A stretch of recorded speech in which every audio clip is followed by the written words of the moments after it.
আদাব। নমস্কার। দত্ত হোমিও কেয়ারের পক্ষ থেকে আপনাদের সকলকে আবারও স্বাগত জানাচ্ছি নতুন আরেকটি ভিডিও দেখার জন্য। সেই সাথে পুরো ভিডিওটি দেখার আমন্ত্রণ জানাচ্ছি।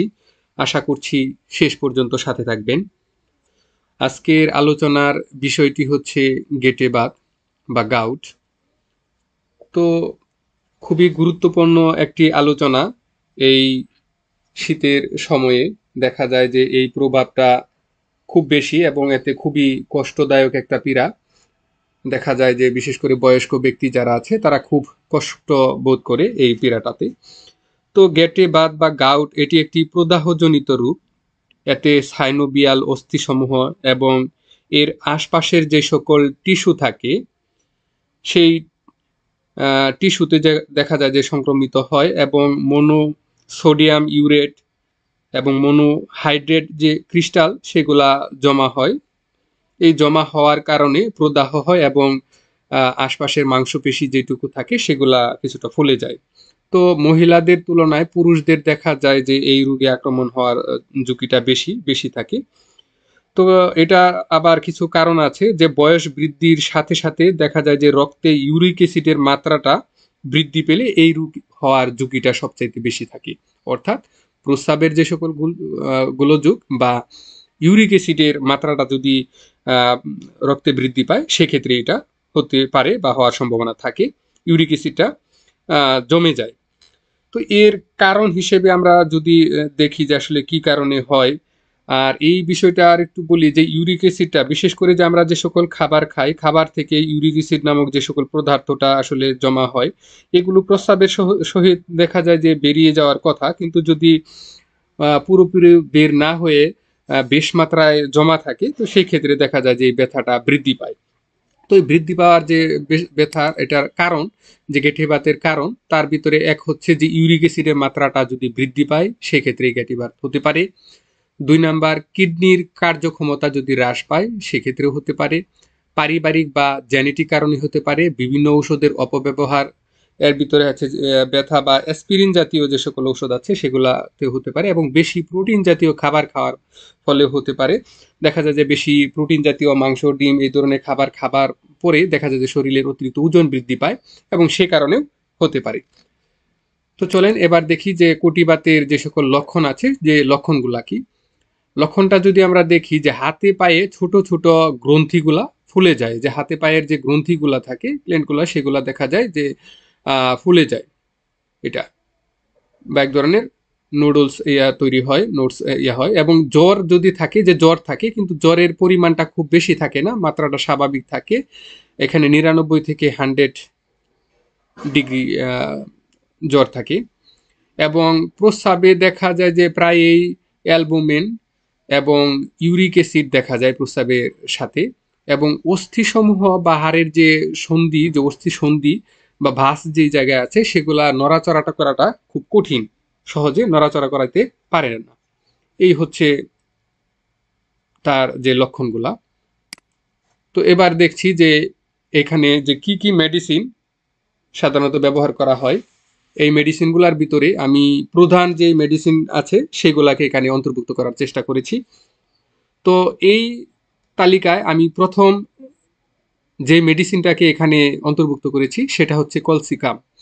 আমি আমার চিকিৎসার অভিজ্ঞতায় দেখেছি যে অন্য সকল মেডিসিনের তুলনায় প্রায় 80% রোগী এই কলসিকামের রোগী আমি পাই, এবং এই কলসিকাম ব্যবহার করাতে তারা 100% নিরাময় লাভ করেছে।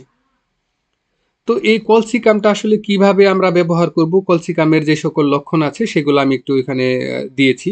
যে সন্ধিস্থানে ছিঁড়ে ফেলার মতো ব্যথা, বিশেষ করে উষ্ণ এবং ঠান্ডা আবহাওয়ায় হুল ফোটানোর মতো যদি ব্যথা থাকে, এক্ষেত্রে এটা হচ্ছে একটা উত্তম ওষুধ। তো হাঁটুর বাত, হাতের কবজি ও সন্ধি প্রদাহে ইহা হচ্ছে উপকারী। এবং ব্যথাটা দেখা যায় যে এক স্থান থেকে অন্য স্থান বা সন্ধিতে ঘুরে বেড়ায় এবং সেটা বাম থেকে ডান দিকে সঞ্চারিত হয়।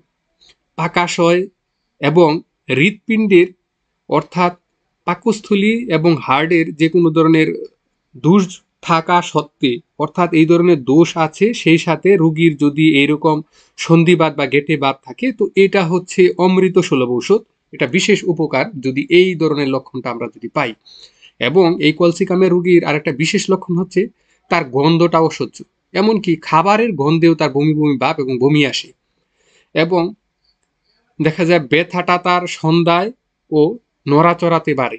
তার ব্যথা যেটা থাকে সেটা নাইট এগ্রাভেশন অ্যান্ড কি মোশন এগ্রাভেশন, এবং সামনের দিকে ঝুঁকলে তার উপশম। এই একটা ব্যতিক্রম, যখন ব্যথাটা শুরু হয় যদি সে কিছুটা সামনের দিকে ঝুঁকে থাকে তো সেক্ষেত্রে ব্যথাটা উপশম হয়।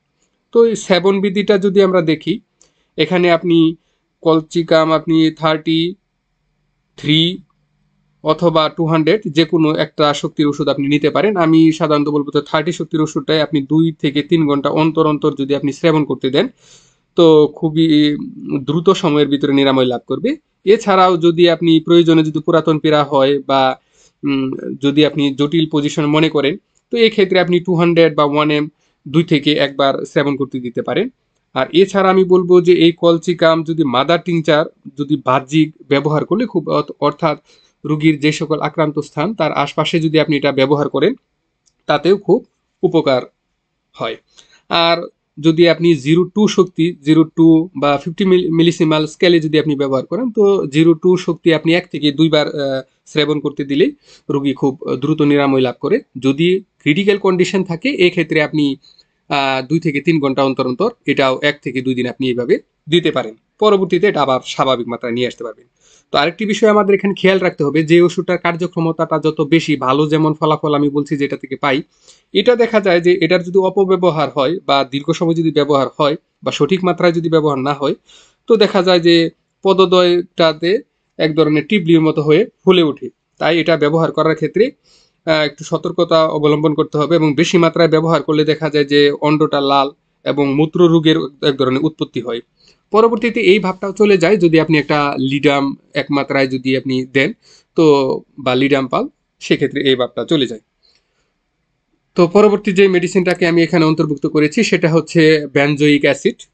তো বেনজোইক অ্যাসিডটা হচ্ছে গেটে বাত বা সন্ধিবাতে, বিশেষ করে হাঁটু এবং বৃদ্ধাঙ্গুলি, এই যদি বাত যদি থাকে সহ প্রস্রাবের যদি দুর্গন্ধ থাকে তো এই ক্ষেত্রে হচ্ছে উৎকৃষ্ট ঔষধ হচ্ছে এই বেনজোইক অ্যাসিড বা অ্যাসিড বেনজোইক। অর্থাৎ আপনি গেটে বাত বা সন্ধিবাতের সহিত যদি প্রস্রাবের দুর্গন্ধ থাকে এই ক্ষেত্রে বেনজোইক অ্যাসিডকে আপনি এটাকে শ্রেষ্ঠ ঔষধ হিসেবে আপনি বিবেচনা করতে পারেন। আর দ্বিতীয় কোনো লক্ষণ দেখার খুব একটা প্রয়োজন হয় না। এবং সন্ধিস্থল ফুলে যদি অস্থিটা গুল্মে পরিণত হয়, অস্থিগুলো এক ধরনের গুটির আকৃতি ধারণ করে বা বড় আকারের টিউমারের মতো ধারণ করে আমাদের দেখতে এরকম মনে হয়, তো এই ক্ষেত্রে আপনি বেনজোইক অ্যাসিড ব্যবহার করতে পারবেন। এবং আর তার আরেকটা বিশেষ লক্ষণ হচ্ছে হাঁটা চলা বা চলার সময় সন্ধি গুলোতে কটকট এক ধরনের শব্দ করে, কবজি এবং হাঁটুর যন্ত্রণা এবং স্মৃতি থাকে, এবং তার যন্ত্রণাটাও রাতে বৃদ্ধি পায়। আর এই সেবন বিধিটা যদি আমরা দেখি 30 এবং 200 শক্তি প্রতিদিন আপনি 2 থেকে 3 বার সেবন করতে দিলে খুব দ্রুতই নিরাময় লাভ করে। এক্ষেত্রে আপনি 0-2 বা 0-3 শক্তি আপনি পর্যায়ক্রমিক দিতে পারেন। প্রথমে 0-2, এটা শেষ হওয়ার পর 0-3, এভাবে আপনি দিতে পারেন প্রতিদিন 1 থেকে 2 বার। এবং মূল অরিষ্ট এটারও যদি আপনি বেনজোইক অ্যাসিডের মূল অরিষ্ট উপরে যদি প্রলেপ দেওয়া যায় এক্ষেত্রেও ভালো ফলাফল পাওয়া যায়। তো পরবর্তী যে মেডিসিনটা সেটা হচ্ছে কি লিডাম পাল। এটাও একটা খুবই খুবই গুরুত্বপূর্ণ একটা ঔষধ, লিডাম বা লিডাম প্যালেস্টার বলা হয়। তো এই লিডামটা সাধারণত গেটে বাত জনিত যদি পা বা অঙ্গ প্রত্যঙ্গ সন্ধি স্থানের বাত ব্যথায় এটি একটি অমূল্য ঔষধ। এবং এই ক্ষেত্রে কখন এটা অমূল্য ঔষধ আমরা এই লক্ষণটাকে খুবই গুরুত্ব সহিত দেখব, সেটা হচ্ছে যন্ত্রণা আক্রান্ত স্থান থেকে যদি উপরের দিকে উঠে, অর্থাৎ নিচ থেকে বা আক্রান্ত স্থান থেকে তার ব্যথাটা যদি উপর দিকে উঠে তো এই ক্ষেত্রে হচ্ছে লিডাম হচ্ছে বেস্ট মেডিসিন। এবং সন্ধিস্থানে রস উৎপাদন না হয়ে দেখা যায় যে গুটিটা বা নোটসে পরিণত হয় বা শক্ত হয়ে যায়, কাঁধে চাপ বোধ এবং নড়াচড়ায় বৃদ্ধি, এবং হাঁটুর যেটুকু থাকে হাঁটুর গাউটটা ফোলা থাকে, এবং শয্যার উত্তাপে দেখা যায় উপশম না হয়ে দেখা যায় যে তার বৃদ্ধি পায় এবং ঠান্ডায় উপশম। তো লিডামের একটা ব্যতিক্রমী লক্ষণ হচ্ছে এটা যে শয্যার উত্তাপে তার বৃদ্ধি পায় এবং ঠান্ডায় উপশম হয়, অর্থাৎ গরমে উপশম নয়, ঠান্ডায় তার উপশম হয়। এই হচ্ছে লিরামের লক্ষণ। তো এক্ষেত্রে আপনি 30 এবং 200 শক্তি 2 থেকে 3 বার এটি দিতে পারেন। পুরাতন পীড়াতে প্রয়োজনে আর উচ্চ শক্তি আপনি দিনে 1-2 বার দিতে পারেন। আর 0-2 শক্তি আপনি প্রতিদিন এক বেলা সেবন করতে দিলেই রোগী খুব দ্রুত নিরাময় লাভ করি। সর্বশেষ যে মেডিসিনটাকে আমি অন্তর্ভুক্ত করেছি সেটা হচ্ছে আর্টিকা ইউরেন্স বা আর্টিকারিয়া। তো এটা হচ্ছে ইউরিক অ্যাসিড জমে, অর্থাৎ ইউরিক অ্যাসিডে আমরা রিপোর্টে যদি দেখি যে ব্লাড রিপোর্টে যদি দেখি যে ইউরিক অ্যাসিডের পরিমাণটা বেশি বা ইউরিক অ্যাসিড জমে যদি এই গাউট ফুলা বা তরুণ গাউটে যদি ব্যথা থাকে, এই ক্ষেত্রে উৎকৃষ্ট ঔষধ হচ্ছে এই আর্টিকারিয়া। অর্থাৎ অ্যাকিউট যে সকল সিমটম থাকে সেই ক্ষেত্রে হচ্ছে উৎকৃষ্ট ঔষধ হচ্ছে এই আর্টিকারিয়া। এবং মূত্র রেণু বা ইউরিক অ্যাসিড সহ শরীরের দূষিত যে সকল পদার্থ সেগুলা নিঃসরণের জন্য সবচেয়ে বেস্ট মেডিসিন হচ্ছে এই আর্টিকারিয়া। এটা দেওয়ার পরে দেখা যায় যে ইউরিক অ্যাসিডটা শরীর থেকে জমানো যেটুকু ছিল, বেশি মাত্রায় যেগুলো জমা ছিল সেগুলো বের করতে সহায়তা করে এবং শরীরে যে সকল দূষিত পদার্থ থাকে তা নিঃসরণ করে দেয়। এবং আমবাতের সহিত যদি এই ধরনের আর্টিকারিয়া যদি ব্যথা যদি থাকে বা গাউট যদি থাকে, এক্ষেত্রে হচ্ছে এটা একটা বেস্ট একটা মেডিসিন আমরা চিন্তা করতে পারি। তো এই ক্ষেত্রে আমি দেখেছি যে সবচাইতে ভালো সেটা হচ্ছে মাদার টিংচার ব্যবহারটাই। আপনি মাদার টিংচারটা 5 থেকে 6 ফুটা করে সামান্য গরম পানি সহ, অবশ্যই আবার বলছি যে গরম পানি সহ আপনি 3 থেকে 4 বার যদি সেবন করতে দেন খুব দ্রুতই রোগী নিরাময় লাভ করবে এবং প্রয়োজনে এটাও বাহ্যিক ব্যবহার করতে দেওয়া যায়। তো এই হচ্ছে আজকের আমার এই আলোচনা। তো নিয়মিত ভিডিও পেতে আমার চ্যানেলটিকে সাবস্ক্রাইব এবং লাইক করতে ভুলবেন না। সেই সাথে শেয়ার করে এবং অন্যকে দেখার সুযোগ করে দিবেন।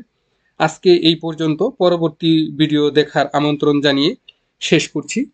ভালো থাকবেন।